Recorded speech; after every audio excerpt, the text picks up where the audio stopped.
प्रचार के लिए आया हूं, मेरे बड़े भाई के लिए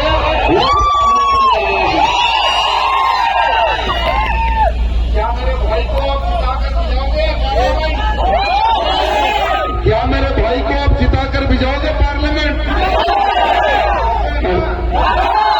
पक्का ना? పంపిస్తారా? ఎట్లా చెప్పండి? కానీ మీరే చెప్పిస్తారా? చెప్తారా? సోషల్ మీడియాలో వైరల్ చేస్తారా? అబ్కి బార్ కానీ తమ్ముళ్ళారా, ఇవాళ మన దగ్గర సమయం అంటే చాలా తక్కువ. జస్ట్ 6 days ఉన్నాయి ప్రచారంకి. ఈ 6 దినాల్లో మనం ఎంత ప్రచారం చేయాలంటే 1 minute కూడా మనం ఆగకూడదు. మీరు గతంలో ఇక్కడున్న పార్లమెంట్ సభ్యుడిని మీరు చూసినారు. ఆయన పేరేముంది? రంజిత్ రెడ్డి.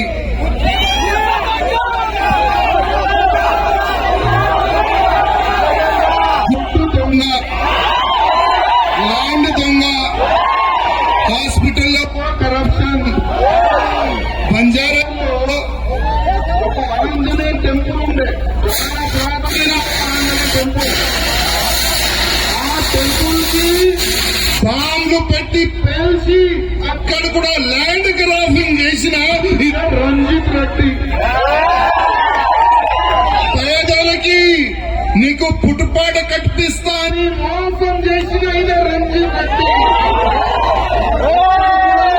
ల్యాండ్ క్రాసింగ్ చేసిన, తక్కువలో ల్యాండ్ తీసుకొని అమ్మిన ఆయన రంజిత్ రెడ్డి.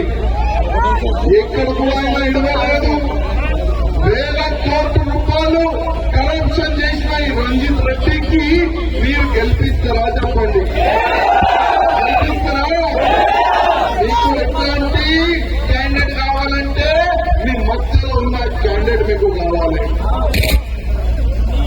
మీ మంచి దినాల్లో కానీ అంటే ప్రతి సమయంలో మీకు అందుబాటులో ఉన్న అన్నిటి క్యాండిడేట్ కావాలంటే మా అన్నకి, మా విశ్వేశ్వర అన్నకి మీరు గెలిపారని నేను దండం పెట్టి మీ అందరికీ రిక్వెస్ట్ చేస్తున్నాను. పార్టీలు మీ ముందు వస్తున్నాయి. కాంగ్రెస్ గాని, బీఆర్ఎస్ గాని, బీజేపీ గాని. కానీ ఇక్కడ 2 పార్టీల్లో పోటీ ఉన్నాయి. BJP versus Congress. కొద్దిగా ఆయన సౌండ్ తక్కువ వేసుకో, బ్యాక్ రాదు సౌండ్ అది. కాంగ్రెస్, బీఆర్ఎస్ ఒకటే. మీరు చూస్తున్నారు, బీఆర్ఎస్ నుంచి ఒక డమ్మీ క్యాండిడేట్ ని పెట్టిన చివరి పార్లమెంట్.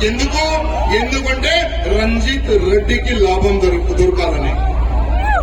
కానీ రంజిత్ రెడ్డికి తెలియదు నువ్వు చేసిన పాపాలు ఇవాళ ప్రజలు గుర్తుపట్టినారు. నువ్వు చేసిన పాపాలు ఎవరు కూడా మర్చిపోరు. అందుకోసం మన చెవెళ్ళ పార్లమెంట్ నుంచి మోదీ గారు ఏమన్నారు? అబ్కి బార్ 400 పార్ ఎట్టి పరిస్థితులు కావాలి. సబ్కా సాథ్, సబ్కా వికాస్, సబ్కా విశ్వాస్ ఒక మంచి స్లోగన్ పెట్టుకుని ప్రధానమంత్రి మోదీ గారు ముందుకెళ్తున్నారు తమ్ముళ్ళారా. కానీ మోదీ గారు ఒక మంచి సైన్యం తయారు చేసిండు. అదే సైన్యంలో మన పెద్దన్నకి, మన కొండ విశ్వేశ్వరన్నకి గెలిపించేది సైన్యంలో. అన్నగారు అప్పుడు గెలిచినారు. ఏ విధంగా ఈ పార్లమెంట్ లో డెవలప్మెంట్ చేసిండు మీ అందరికీ తెలుసు, నేను చెప్పే అవసరం లేదు. అన్నగారు పార్లమెంట్ సభ్యుడు లేకపోతే కూడా ఎన్నో హాస్పిటల్లో ఆయన ఇవాళ కూడా సేవ చేస్తున్నాయి. ఎవరైనా అన్నగారు దగ్గర వెళ్తే, అన్నా నాకు ఈ ప్రాబ్లం ఉంది, మా ఇంట్లో ఇది ఉంది, అది ఉంటే కూడా అన్నగారు ప్రతి ఒక్క వ్యక్తికి సపోర్ట్ చేసే ఇట్లాంటి మంచి క్యాండిడేట్ మీకు దొరికిందయ్యా. ఇట్లాంటి క్యాండిడేట్ మా దగ్గర లేదు. లేకపోతే మేమే అన్నకి కిడ్నాప్ చేసి తీసుకొని వెళ్ళలేదు. అన్నిటికీ చాలా మంచి పెద్ద మనసు ఉన్న వ్యక్తి మన అన్న. ఇట్లాంటి అన్న మాకు దొరికితే ఇంకా మేము చాలా పెద్ద పెద్ద పనులు చేసేది ఎక్కడ. కానీ దురదృష్టం మాకు ఆ బొమ్మడిది దొరికింది.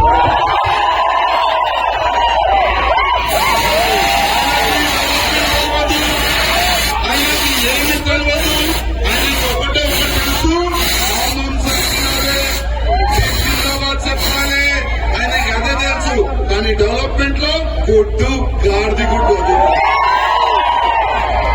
ఇవాళ డిబేట్లు నడుస్తున్నాయి, పెద్ద పెద్ద డిబేట్లు మీడియాలో. ప్రతి ఒక్క డిబేట్ లో ఏ కాంగ్రెస్ వాళ్ళు అంటున్నారు మాకు అవకాశం ఇవ్వండి, ఈ చనిపోయిన బీఆర్ఎస్ వాళ్ళు అంటున్నారు మాకు అవకాశం ఇవ్వండి. కానీ ఇద్దరికి అవకాశం ఇస్తే అక్కడ ప్రధానమంత్రి ఎవరైతారండి చెప్పండి? ఇప్పుడు కాంగ్రెస్ ఒకవేళ గెలిస్తే కాంగ్రెస్ కి ప్రధానమంత్రి ఎవరికి చేస్తారు? రాహుల్ గాంధీ పప్పుకి చేస్తారు.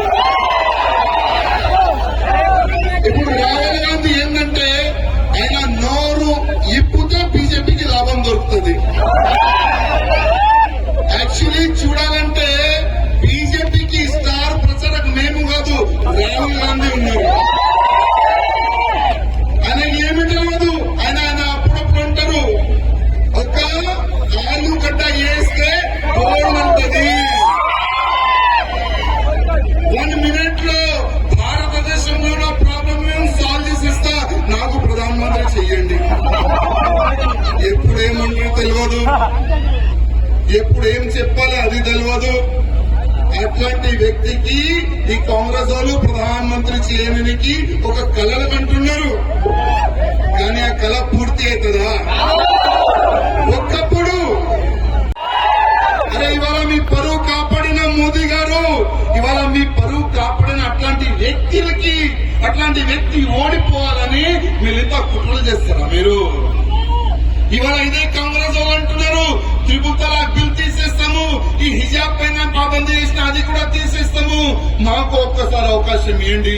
కానీ ఒక్క మాట యాద్ పెట్టుకుని తమ్ముళ్ళారా, కాంగ్రెస్ వాళ్ళకి ఒకవేళ అవకాశం ఇస్తే మీరు పొట్టు పెట్టుకోవాలంటే 10 సార్లు కాదు 100 సార్లు ఆలోచన చేయాలి. మీరు కర్ణాటకలో చూడండి, అక్కడ కూడా కాంగ్రెస్ గవర్నమెంట్ ఉంది. అక్కడ కూడా కాంగ్రెస్ గవర్నమెంట్ ఉంటే ఏమైతుంది? హనుమాన్ దేవుడికి ఇవాళ మనం దేవుడికి ఎక్కడ చూస్తాం? ఏదో ఒక గుడిలో పోయి చూస్తాం. ఎక్కడైనా మనం గుడిలో పోయి దేవుడిని చూస్తాం, కానీ నేను నిజమైన దేవుడిని నేను చూస్తాను. నిజమైన నేను దేవుడిని చూసినా నాకున్న దేవుడు ప్రధానమంత్రి మోదీ. ఇవాళ నేను రాజకీయంలో ఉన్నా, రేపు ఉంటుందో లేదో నాకు ఇష్టం లేదు ఈ రాజకీయం. కానీ ధర్మ కార్యక్రమం అంటే నాకు చాలా ఇష్టం. కార్యక్రమం చేస్తూనే ఉంటా, కానీ ఎప్పటి వరకు బ్రతుకుంటా అప్పటి వరకు మోదీ జిందాబాద్ ఒక స్లోగన్ ఇస్తున్నా. ఎప్పటి వరకు నేను బ్రతుకుంటా అప్పటి వరకు బీజేపీ ప్రచారం చేస్తూనే ఉంటా తమ్ముళ్ళారా. ఎందుకంటే ఇవాళ ధర్మం గాని దేశం గాని చాలా సేఫ్ ఉంటదంటే అది బీజేపీ వల్లనే. లేకపోతే కాంగ్రెస్ ఉంటే, కాంగ్రెస్ వస్తే మీరు నేను ఇద్దరు కూడా ఎక్కడ వెళ్ళాలి అది మనం కూడా తెలియదు తమ్ముళ్ళారా.